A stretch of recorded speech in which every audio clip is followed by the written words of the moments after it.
I made coffee the same way I had every morning for 43 years. 1 scoop of ground dark roast, just enough water so it came out strong. And then I would stand at the kitchen window and watch the maple tree in the backyard while it brewed.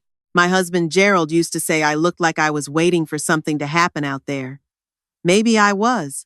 Maybe I still am. That particular Tuesday in March, I was 67 years old, 3 years widowed, and the maple was just beginning to bud. I remember thinking that spring had always been Gerald's favorite season, and that I had gotten through another winter without him, and that the getting through of things had become the whole of my life. I poured my coffee, I sat at the kitchen table, and I opened the crossword puzzle I had printed from the newspaper website the night before. I was a retired English teacher. I had 31 years of lesson plans, parent conferences, and student essays behind me. I knew how to fill quiet mornings. My son called at 8:15. I should say something about my son. Daniel is 39 years old, tall like his father, with Gerald's same way of starting sentences with the word "look" whenever he wants you to agree with him. He married a woman named Patrice 12 years ago, and they have 2 children, a boy of 9 named Cooper, and a girl of 6 named Avery. I love those grandchildren with the kind of love that makes your chest ache when you think about it. I have never once used that love as leverage over anyone. I mention this because it is relevant to everything that comes after. Mom, he said, before I could even say good morning, I need you to think seriously about something. I put down my pencil. When Daniel starts a conversation that way, it never ends quickly. He told me he had found a property, a restaurant space downtown, in the building that used to be the old hardware store on Clement Street. He and his business partner had been talking to the owner for months. The lease was available. The bones of the building were good. The timing was right. He had done the research. He had run the numbers. He needed investors. I listened. I asked him how much. He told me. I set my coffee cup down very carefully on the table because I was afraid if I didn't, I would not set it down carefully. The number he said was the rough equivalent of what I would get if I sold my house. I want to be clear about something. I live in a 3-bedroom colonial on Sycamore Drive in Denton, Ohio. Gerald and I bought it in 1989 for what seemed like an enormous amount of money at the time, and what now seems like something you would find in a coat pocket. We raised both our children in that house. I painted the living room 4 times trying to find a color I liked. I planted the garden in the backyard myself, bulb by bulb, and every spring it comes up without anyone asking it to. That house was not an investment to me. It was the place where my life had happened. Daniel, I said, that's the equity in my home. I know what it is, Mom. Look, you're rattling around in a 3-bedroom house by yourself. It doesn't make sense for your situation, my situation. I had been hearing that phrase a lot in the 3 years since Gerald died. My situation apparently meant that I was old, alone, and taking up space that could be better used by someone with more future in front of them. I told him I would think about it. He said he needed an answer by the end of the month because the owner had other interested parties. I spent the next 3 days thinking about almost nothing else. I pulled out the folder where I keep my financial records, and I spread everything across the kitchen table. My teacher's pension, my portion of Gerald's retirement account, the small life insurance policy that had paid out, the savings account I had been adding to since I was 26 years old, $50 at a time, then $100, then more, as the years went on. I was not wealthy. I was what my mother would have called comfortable. Comfortable, in my experience, is something you do not know you are until it disappears. I called my daughter Claire on a Thursday evening. She lives in Portland, Oregon, with her husband and her life, which is full and good, and deliberately different from the town where she grew up. Claire is 35 and works in sustainable architecture and has strong opinions about most things, which is a quality I admire and which she inherited from me. He asked you to sell your house, she said, when I had finished telling her. He suggested it as one option. Mom, he asked you to sell your house. I said I knew. What does Patrice think? I said I didn't know. That Daniel had presented this as his own idea, his own need, and that Patrice's name had not come up. Claire was quiet for a moment. Then she said, very carefully, Mom, you don't have to do this. You know that, right? I said I knew that too. What I did not say was that I was not entirely sure I believed it. The next call from Daniel came 4 days later. This time Patrice was also on the line, which told me the conversation had been planned. Patrice is a woman who plans things. She reminded me of Cooper's school fees, of Avery's speech therapy appointments, of how much everything costs now compared to when my children were young. She said it in a kind voice, which somehow made it worse. She said they were not asking for charity. This was an investment. I would have a stake in the business. I would benefit when it succeeded. I asked what would happen if it didn't succeed. There was a pause that lasted too long. Daniel said, "Look, Mom, you have to have some faith in me." I said I did have faith in him. I said I also had a mortgage that was paid off and a savings account that was mine, and that faith and financial security were not the same category of thing. I said it calmly. I said it clearly. I was proud of myself for saying it at all, because in 67 years, I had rarely found it easy to disappoint people I loved. Daniel said he understood. He said they'd figure something out. I believed him. This was my first mistake. The calls increased after that, not just from Daniel, but from Patrice, and then from Daniel's business partner, a man named Roderick, whom I had met exactly twice at backyard cookouts, and who apparently now felt entitled to telephone me on a Tuesday afternoon and explain compound interest.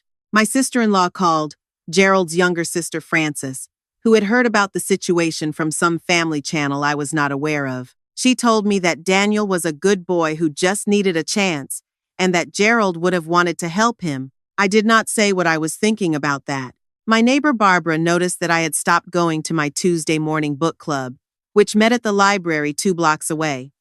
I had been going to that book club for 11 years. I stopped because I could not concentrate on anything long enough to read, and I did not want to sit in a circle of women I respected and pretend I was fine. Barbara brought over a casserole and sat at my kitchen table and listened while I told her most of it.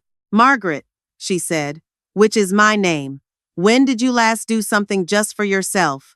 I thought about it, genuinely thought about it. I could not immediately come up with an answer. That night I could not sleep, which had been happening more and more. I went downstairs at 2 in the morning and sat at the kitchen table without turning on the light, and I looked at the dark shape of the maple tree through the window, and I thought about a conversation I had had with Gerald about 3 months before he died, when we had not known yet that the end was as close as it was, or we had known and were not saying so. He had asked me what I wanted to do when we retired. "Fully retired," he said, meaning when the last obligation was done, when the children were settled, when the house was paid for. I had said something vague, the way you do when the question feels too large.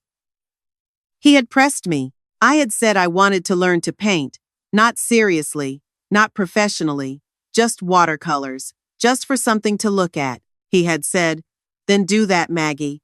Whatever else happens, do that." I had not done that. I got up from the table, went to my computer, and I looked up watercolor classes. Not in Denton, Ohio, where I had lived my entire adult life. I looked at a program I had read about once in a magazine and bookmarked and never returned to. A 2-week intensive workshop for adult beginners, held in Lisbon, Portugal, every spring. It was run by a retired art professor from the University of Coimbra, and it accommodated 12 students at a time, and it cost considerably less than I had expected. I stared at the screen for a long time. Then I sent an inquiry email. The response came the next morning. There was 1 space available in the April session. The deposit would hold my place for 72 hours. I called my old college friend Elaine, who had moved to Lisbon 8 years ago with her second husband, and who had been telling me ever since to come visit. It was 6 in the morning in Ohio and noon in Portugal, and Elaine answered on the 3rd ring, eating what sounded like lunch. I said, "If I came to Lisbon next month, would that be an imposition?" She said, "Margaret Ann Calloway, it would be the opposite of an imposition. It would be the best thing that has happened to me since they opened the bakery on my street." I paid the deposit that afternoon. I want to be honest about the weeks that followed, because they were not peaceful weeks. Daniel called twice more, each time with a slightly different version of the numbers, as though he thought my objection was mathematical rather than fundamental. Patrice sent me a long email with a business plan attached. And the business plan was actually quite good, which made everything harder rather than easier. Francis left a voicemail that I listened to once and then deleted. Even Cooper called me on a Saturday, his small voice asking if I was coming to his baseball game next month. And I said yes, of course, and I meant it. And I also knew that yes would become a reason why I should stay, why I should be available, why I should not go anywhere that required an airplane and a passport. That was when I understood something that I had been circling around for weeks without landing on it directly. The issue was not the money. The issue was that I had spent the last 3 years becoming so quiet, so available, so reliably present, that the people around me had stopped being able to see me as a person with a separate interior life. I had let that happen. I had made myself into a landmark rather than a woman. And landmarks do not go to Portugal to take painting classes. Landmarks stay where they are so other people can find their way. I called my financial advisor, a methodical woman named Diane, who had been managing my accounts for 15 years and who never once made me feel foolish for asking questions. I told her what I wanted to do and approximately how much I wanted to keep in liquid savings for living expenses and emergencies. I told her that the house was not for sale, was not collateral, and was not part of this conversation. She asked a few clarifying questions, made some recommendations, and by the end of the call, I had a wire transfer scheduled to my travel account and a plan that made sense on paper. I am not a dramatic person by nature. I did not think of what I was doing as disappearing or running away. I thought of it as going somewhere, which is a different thing entirely. But I also knew that if I told Daniel before I left, there would be arguments and pressure, and the kind of sustained emotional weather that I no longer had the stamina to stand in. So I decided to tell him after. I booked a round-trip flight because I was coming back. I want to be clear about that. I was not leaving my life. I was going somewhere to remember that I had one. I told Barbara. She was the only person in Denton I told, and I asked her to water my garden while I was gone, and she said she would, and she hugged me for a long time at the door. The night before I left, I cooked a proper dinner for myself. Roast chicken, roasted vegetables, a glass of the good Cabernet I had been saving without knowing what for. I set the table the way I used to when Gerald was alive, with the cloth napkins and the good plates we'd gotten as a wedding gift, and still had, because I refused to be the kind of person who saves the good plates. I ate slowly. I looked around at the living room I had painted 4 times, at the photographs on the mantel, at the life that was mine and had always been mine. Then I did something I had not planned to do. I wrote a letter and left it on the kitchen table. It was not a dramatic letter. I did not use words like farewell or goodbye. I said that I was fine, that I was going on a trip I had been meaning to take for a long time, that I would check in when I arrived, and that the house was not for sale, had never been for sale, and would not be for sale at any point during my absence or after it. I said that I loved my son and my grandchildren, and that love was not the same as a blank check, and I was sorry it had taken me this long to say that out loud. I said that when I came back, I hoped we could talk about all of it like adults who respected each other. I signed it with my full name, the way I had signed report cards for 31 years. Margaret Ann Calloway. Formal, unambiguous. I locked the front door, put my key under the mat for Barbara, and drove myself to the airport. The flight to Lisbon, with a connection in Newark, took 11 hours. I slept through most of the Atlantic, which I had not expected to do. I woke up somewhere over the ocean with a blanket that the flight attendant had tucked around me while I was sleeping, and I looked out the window at the darkness below, and I felt something shift very slightly inside my chest. Not a dramatic shift, more like when a door that's been stuck finally opens on its own, without force, because the temperature changed. Elaine met me at the arrivals hall with a sign that said Professor Calloway in enormous letters, which made 2 other passengers look around for a distinguished academic. I laughed for the first time in I could not remember how long. Her apartment was in the Alfama district, in a building that was 500 years old, and had tiles on the exterior walls in blue and white patterns that I stood in front of for 10 minutes on the first morning. The city was hilly, and the light was different from any light I had seen before, softer and more golden, and coming from a direction that didn't seem quite right, which Elaine said was something everyone noticed when they first arrived. My phone had been on since I landed, and by the time I had cleared customs and met Elaine and gotten into the taxi, I had 17 missed calls from Daniel, and 4 from Patrice, and 1 from Francis, and a text from Claire that said, "I saw the letter. Good for you, Mom. Call me when you land." I texted Claire from the taxi. I did not call Daniel. He called again at 7 in the morning Lisbon time, which was 1 in the morning in Ohio, which told me he was not sleeping either. I answered. He said my name 3 times. He said he had found the letter. He said he could not believe I had done this. He said he was worried about me. He said he didn't understand what I was thinking. He said a lot of things in a voice that was cycling between anger and something that was almost, fear. I let him finish. Then I said, "Daniel, I am in Lisbon, Portugal. I am with Elaine. I am completely safe. I am taking a watercolor class that your father encouraged me to take 11 years ago, and that I am only now getting around to." Silence. My savings account is my savings account. My house is my house. I love you and I love Cooper and I love Avery, and none of that is in question. But I am not a resource. I am your mother, and I needed you to be reminded of that, because somewhere along the way, I think we both forgot. More silence. "You should go to sleep," I said. "We can talk more when I'm back," he said. "Mom, this is in," and then stopped. I waited. He said, "I didn't know you wanted to paint." I said, "You never asked." The watercolor class met every morning from 9 to noon in a studio above a bookshop on a narrow street near the river.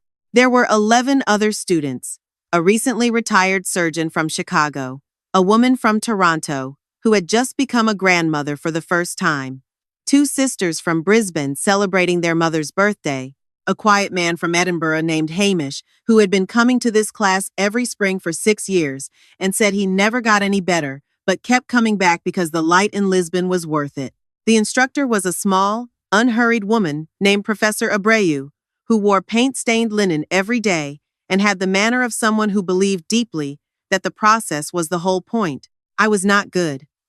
I want to be clear about that. My first attempts were muddy, and the proportions were wrong, and the water-to-pigment ratio was something I could not get right for the first 4 days. Professor Abreu came and stood beside me on the 3rd morning and looked at what I was working on, which was meant to be the view from the window, and mostly looked like the view from the window had been dissolved in bath water. She said, "You are trying to control it." I said I was an English teacher for 31 years. Controlling things was a professional qualification. She smiled. She said, "Let the water do something. Watch what it wants to do. Then decide if you want to go with it or against it." I thought about that for the rest of the morning. I thought about it in ways that had nothing to do with painting. By the end of the 2nd week, I had produced 9 paintings. 3 were unsalvageable. 2 were interesting but not good. 3 were genuinely good, in the way that a beginner's work is sometimes genuinely good, because it has not yet learned to be careful, and 1 was something else. 1 was a view from the window of Elaine's building, the tiled rooftops and the glimpse of the river, and the light doing what the light in Lisbon does in the late afternoon. And when I showed it to Elaine, she sat down and looked at it for a long time and said, "Maggie, you made this." I said I had. On the last Friday of the workshop, Professor Abreu hosted a small exhibition in the studio for family and friends and anyone who wanted to come in off the street. She hung all of the students' best work on the whitewashed walls and opened a few bottles of local wine and put out bread and cheese. And people came in from the street, as she had said they would, and walked around and looked at everything with the serious and slightly uncertain expressions people have when they are looking at art and trying to decide how they feel about it. My painting of Elaine's rooftops was hung near the window, which meant it had the afternoon light falling on it from the left, which turned out to be exactly the right direction. A woman stood in front of it for a long time. She pointed at it and said something to her companion in Portuguese. Elaine, standing beside me, translated in a low voice. She was saying that it had caught the exact quality of the light, that particular golden to gray that happened in Alfama in late April, and that whoever had painted it Must have loved the city. I did not speak. I stood there in a studio above a bookshop in Lisbon, Portugal, with a glass of local wine in my hand and my name on the card beneath my painting. And I thought, I made this. Nobody asked me to. Nobody needed me to. Nobody was made more comfortable by it. I made it because Gerald told me to make it 11 years ago. And because Elaine had a spare bedroom. And because a deposit was refundable only for 72 hours. And I had made a decision inside a window. Daniel called 2 more times while I was in Lisbon. The second call was different from the first. His voice was quieter. He said he had talked to Patrice. He said they were looking at other options for the restaurant financing, a small business loan, a different investor, something that made more sense. He said he was sorry that he had made me feel like a resource. He didn't use those words exactly, but the meaning was there, and I understood that he had thought about it, and that thinking about it had cost him something, which is usually how apology works when it's real. I said I appreciated him saying so. He asked about the painting class. I told him about Professor Abreu, and the water-to-pigment ratio, and the 9 paintings, and the woman at the exhibition who had stood in front of my rooftops and said I must have loved the city. He was quiet for a moment. Then he said, Dad always said you should do that. I said, I know. I should have listened sooner. He said, Are you coming home? I said yes. I had a return flight in 4 days. Barn was watering my garden, and my crossword puzzle was waiting on the kitchen table, half finished, and the maple tree would be in full leaf by the time I got back. He said, I'm glad you went, Mom. I didn't think I would be, but I am. I did not say anything for a moment, because the thing that happened in my chest when he said it was not something I had a ready word for. Then I said, Come over for dinner when I'm back. Bring the kids. Bring Patrice. We'll eat at the table with the good plates. He said he would. I hung up and went to find Elaine, who was in the kitchen making the kind of dinner that takes 3 hours and fills the whole apartment with the smell of garlic and herbs and something sweet underneath. She handed me a wooden spoon and told me to stir and not to stop. And I stirred and did not stop. And through the kitchen window, the city was going gold and then gray in exactly the way I had painted it, and I thought that getting things right on paper was harder than seeing them, but that seeing them first was the whole point. I came home on a Tuesday. The maple tree was in full leaf. Barbara had not only watered the garden, but had weeded the front bed, which made me stand at the end of the driveway for a moment, feeling something so warm it was almost uncomfortable. I unlocked the door with my own key, which she had left in the mailbox. I walked through the house that was mine, through the living room I had painted 4 times, past the photographs on the mantel. I put my bag down in the bedroom and opened the window because the air outside was the particular cool and green smell of an Ohio spring morning, which is not the same as Lisbon, but which is the smell of the place where my life happened, and both things can be true. I went down to the kitchen, and I made coffee the way I had made it for 43 years, and I stood at the window and watched the maple tree, and I thought about what I was waiting for. I thought, not much actually. I thought I might already be here. The painting of the Alfama rooftops is in a frame in my living room now, to the left of the fireplace where the afternoon light hits it from the right direction. Daniel saw it the first Sunday he brought the kids over, and he stood in front of it for a long time, the way the woman at the exhibition had, and then he turned and looked at me with an expression I did not have a word for either. Cooper asked if I was going to paint more things. I said I was. He said, Can you paint our house? I said I could try. Avery said, Can you paint me? I said that was a harder assignment, but I would see what I could do. We ate at the table with the good plates. Patrice brought a bottle of wine, a good one, and didn't say anything about it being too expensive for a Tuesday. We talked about the restaurant space on Clement Street, which they had decided not to pursue, and about a smaller idea Daniel had instead. A catering operation to start. Lower overhead, lower risk, something that could grow on its own terms. I asked questions. I listened to the answers. I said it sounded like a good plan. After dinner, after Daniel and Patrice had herded the children toward the door, and the hugs and the finding of jackets and the Cooper where is your other shoe, that is the whole choreography of leaving with small children, Daniel stopped at the door and turned back and looked at me across the entryway. He said, I didn't know, Mom. I didn't know you had all of that in you. I said, I didn't either, until I went and found out. He nodded, like that was an answer that made sense to him. After they left, I locked the door and turned off the lights and went upstairs. The house was quiet in the way that houses are quiet, when good things have just happened in them. I lay in the dark, and I looked at the ceiling, and I thought about Gerald, who had known 11 years ago that the water had to be allowed to do something before you could decide whether to go with it or against it, even though he had never held a paintbrush in his life as far as I knew. I thought, I went, Gur. I went and I came back and I brought something with me, and I thought that was probably the whole of it. Not an ending.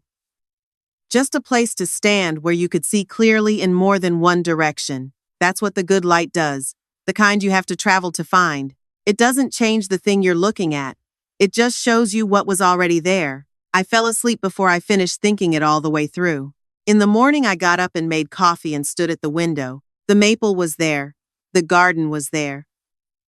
On the counter was my half-finished crossword puzzle from the morning I had started all of this, the pencil still in the fold of the paper. I sat down and picked up the pencil. The clue for 14 across said, "A journey taken not to escape, but to return." I sat there for a moment. Then I wrote, "Voyage," and I meant it in every direction it could possibly go.